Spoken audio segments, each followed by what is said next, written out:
But on the other hand, if you just want Bitcoin to be successful, when you hear the Bank of Shanghai is rolling out a Bitcoin ETF, custody to the Bank of Shanghai, you would say, that's great. That's going to give access to Bitcoin to 1.5 billion people in China.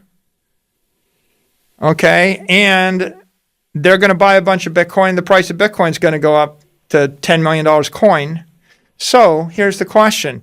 Do you want the billion people in China to be rich? And do you want to be rich while the Chinese government still has a bunch of laws that you may or may not agree with?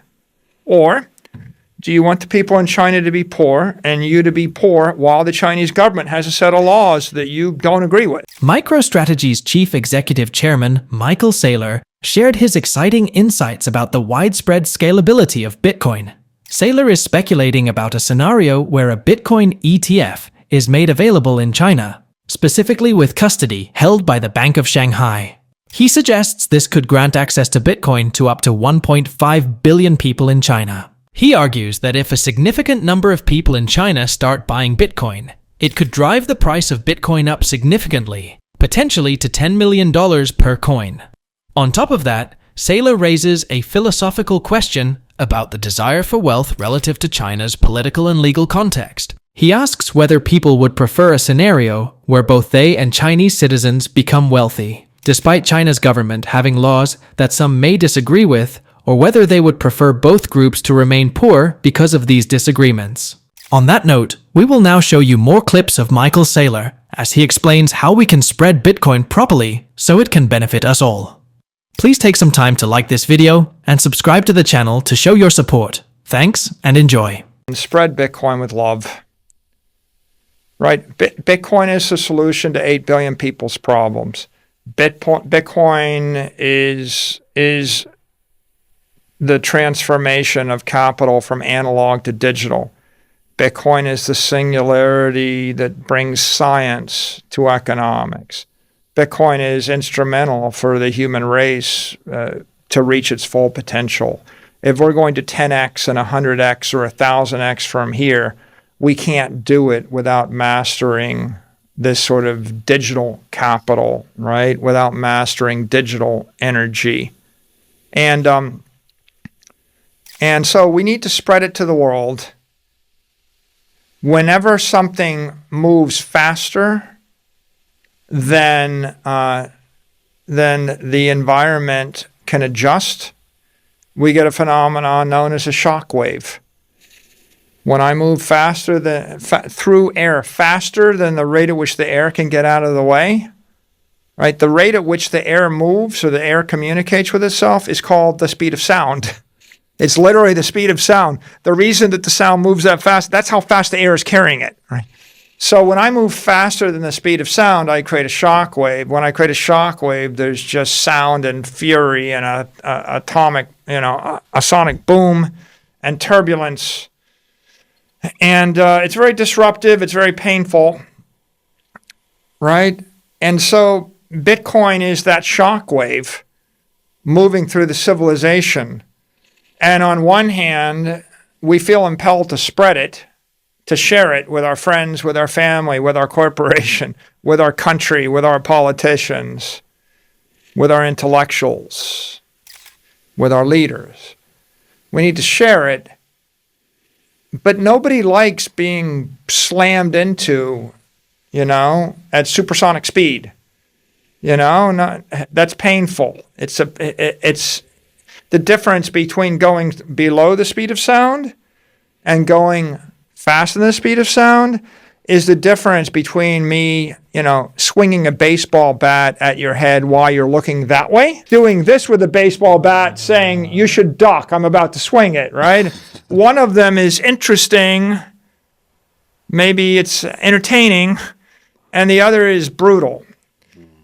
And so if we're going to do this, we need to do it with love, not hate. We can't hate people because they reject, because they resist, because they don't get it. Right? We shouldn't think, that we need to hate the banks because they don't custody Bitcoin, or hate your government because they don't embrace Bitcoin, or hate your boss because the company doesn't buy Bitcoin.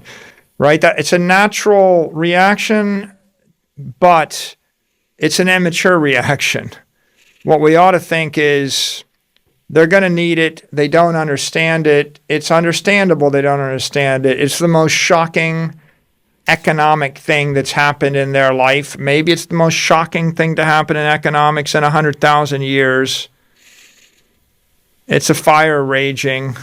Fire is scary. People run from the fire. Don't wave the fire in your sister's face, right? Don't set your family on fire, right? Have a little bit of consideration there, right, with such a powerful idea. So I think the world's a better place if we spread Bitcoin, but I think we got to do it with love. Michael Saylor notes the importance of spreading Bitcoin adoption with a positive and understanding approach rather than through aggressive or confrontational means.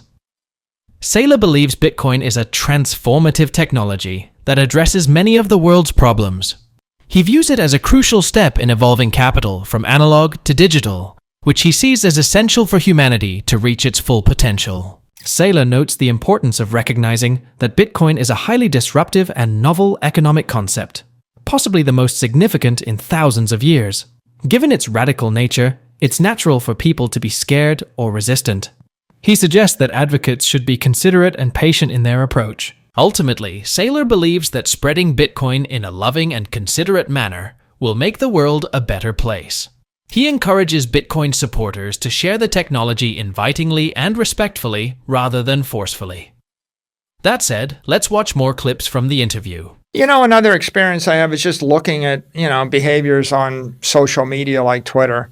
Someone posts, I don't get Bitcoin. It seems stupid to me. It's probably bad for the US or bad for the euro or bad for China or bad for whatever. If your response is,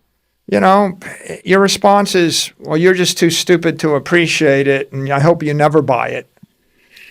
Okay, well, what you've done is you've just vented frustration. It's a weakness. It sends a message of immaturity. And then the people that are fans of that person, the people that are followers of them, they don't know what they think one way or the other. All they know is you were mean to someone they liked. So when your favorite celebrity gets attacked by someone for not understanding Bitcoin, people are like, I don't know about Bitcoin, but I know I like my, favorite actor or actress or singer.